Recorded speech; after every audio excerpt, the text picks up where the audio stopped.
దర్శి పట్టణంలో నమ్మకముగా నాణ్యముగా అందమైన ఆభరణములను అందుబాటు ధరలతో సకాలంలో అందించి ఖాతాదారుల మన్ననలు పొందిన Amrutha Sai gold house and pawnbroker. తాకట్టు వ్యాపారం, బంగారు ఆభరణములపై రుణ సౌకర్యం కలదు. ఇట్లు మీ Devathi Ramarao, Devathi Eshwar Sai. Amrutha Sai gold house and pawnbrokers, గడియార స్తంభం వద్ద, కురిచేడు రోడ్, దర్శి.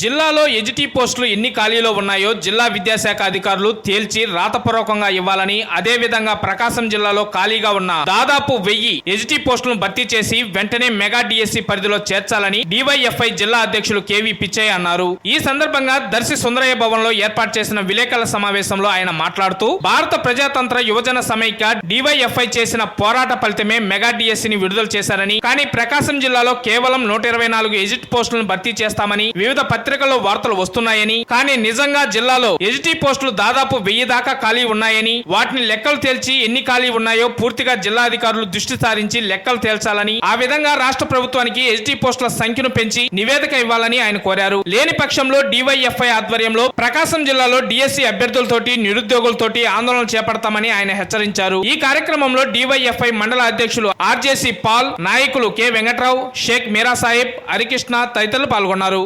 సమాచారం ఏంటంటే 400 నుంచి 1000 దాకా ఖాళీలు ఉన్నాయని సమాచారం తెలుస్తూ ఉంది.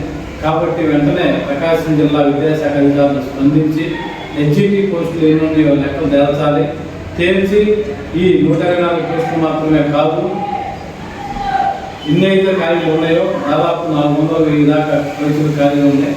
ఈ పోస్టులను వెంటనే ఈ ఖాళీలని రాష్ట్ర ప్రభుత్వానికి నివేదికను అందించాలి.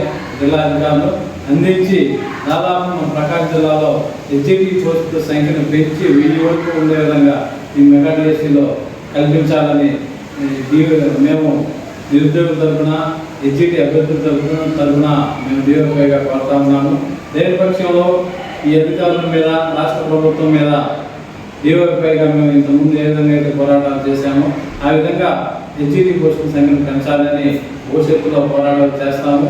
కాబట్టి ఈ రోజున మనం చూసుకున్నట్లయితే తాడేపల్లిలో విద్యాశాఖ మంత్రి నారా లోకేష్ గారిని ప్రకాశం జిల్లా హెచ్ఈటీ అభ్యర్థులు కలవడం జరిగింది. ఆయన కూడా సానుకూలంగా స్పందించారంట. కాబట్టి మేము డివైఎఫ్ఐ కోరుతున్న ఏంటంటే మన ప్రకాశం జిల్లాలో దాదాపు 124 పోస్టులు మాత్రమే కాదు, ఎక్కువ పోస్టులను భర్తీ చేయాలని మేము డిమాండ్ చేస్తా ఉన్నాం. ఆ విధంగా చేయని పక్షంలో డివైఎఫ్ఐగా పోరాటం చేస్తామని మేము తెలియజేస్తా ఉన్నాం.